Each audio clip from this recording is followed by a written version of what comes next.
নমস্কার আমার প্রিয় বন্ধুরা, আমার ছোট্ট গোপাল চ্যানেলে সবাইকে স্বাগতম। সকলে কেমন আছো বলো? আশা করি সকলেই ভালো আছো, আমিও আছি অনেক ভালো। চলে এসেছি আজকে একটা নতুন ভিডিও নিয়ে। বন্ধুরা, আজকে কিন্তু ভিডিওটা কোনো ভগবানকে নিয়ে নয় বা কোনো শাস্ত্রের বলা কোনো কথা না। আর ভিডিওটা কি সেটা নিশ্চয়ই তোমরা এই টাইটেল আর থাম্বনেলটা দেখে নিশ্চয়ই তোমরা বুঝতে পারছো কিভাবে বানালাম এত সুন্দর কাগজের একটা ফুলদানি। তোমরাও বানাও খুব সহজে।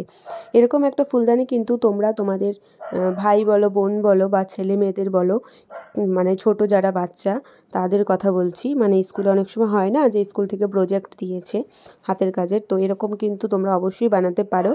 আর আমি কিন্তু এরকম এই প্রথমবারে একটু চেষ্টা করলাম, জানি হয়তো খুব বেশি ভালো হয়নি, সেটাই তোমাদের সাথে একটু শেয়ার করছি। তো চলো বন্ধুরা, ভিডিওটা শুরু করছি। আর ভিডিওটা যদি ভালো লাগে লাইক, কমেন্ট, শেয়ার আর চ্যানেলটা অবশ্যই সাবস্ক্রাইব করে দিও। তো চলো আমি কিভাবে করেছি সেটাই তোমাদেরকে দেখাচ্ছি। প্রথমে কি কি লেগেছে সেগুলো দেখে নাও। প্রথমেই দেখো, আমি কিন্তু এখানে কালারিং পেপার নিয়ে নিয়েছি, মানে হচ্ছে হলুদ কালার, আরেকটা হচ্ছে গোলাপি, আরেকটা সবুজ, আরেকটা ছিল মেরুন কালার। তো এই যে পেপারগুলো নিয়েছি, আর সাথে ক্যাচি ছিল, আর এই যে গাছের ডাল ছিল, আঠা ছিল। তোমরা নিশ্চয়ই ভাবছো যে এগুলো দিয়ে কী করবো। এগুলো দিয়ে হচ্ছে একটা ফুলের টব, সেটা হচ্ছে বানাবো গ্লাসের মধ্যে।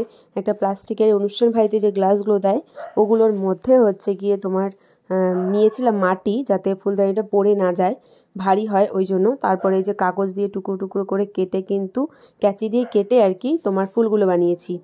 আর এই যে দেখো, এখানে রয়েছে গাছের ডাল, এগুলোর মধ্যে পেপার প্রথম জড়িয়ে এই যে দেখো ফুলদানিটা, মানে গ্লাসটার মধ্যে পেপারগুলো মুড়িয়েছি। তারপর এই যে ফুলদানিটা কিন্তু শুরু করেছি। এই যে প্রথমে একটা ফুল কিন্তু দিয়ে দিয়েছি পাতা সমেত, পাতাগুলো এরকমভাবে কাঁচি দিয়ে সাইজ করে কেটে নিয়েছিলাম।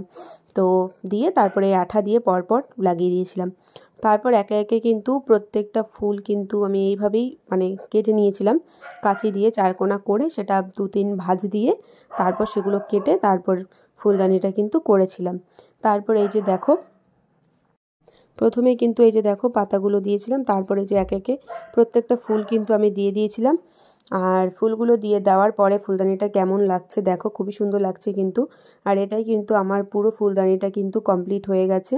দেখো কতটা সুন্দর লাগছে। খুব অল্প সময়ের মধ্যে তোমরা চাইলে এরকম হাতের কাজ তোমাদের ছেলে মেয়ে বা ভাই বোনদের জন্য করে দিতেই পারো, তাহলে কিন্তু খুব ভালো লাগবে। আর এই যে দেখো, আমি হাতে নিয়ে ফুলদানিটা দেখাচ্ছিলাম।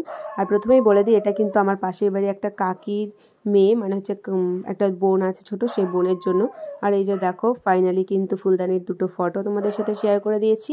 খুব অল্প সময় করেছি, চাইলে কিন্তু তোমরাও এরকম করতে পারো। আর ভিডিওটা ভালো লাগলে লাইক, কমেন্ট, শেয়ার আর চ্যানেলটা সাবস্ক্রাইব করে দিও।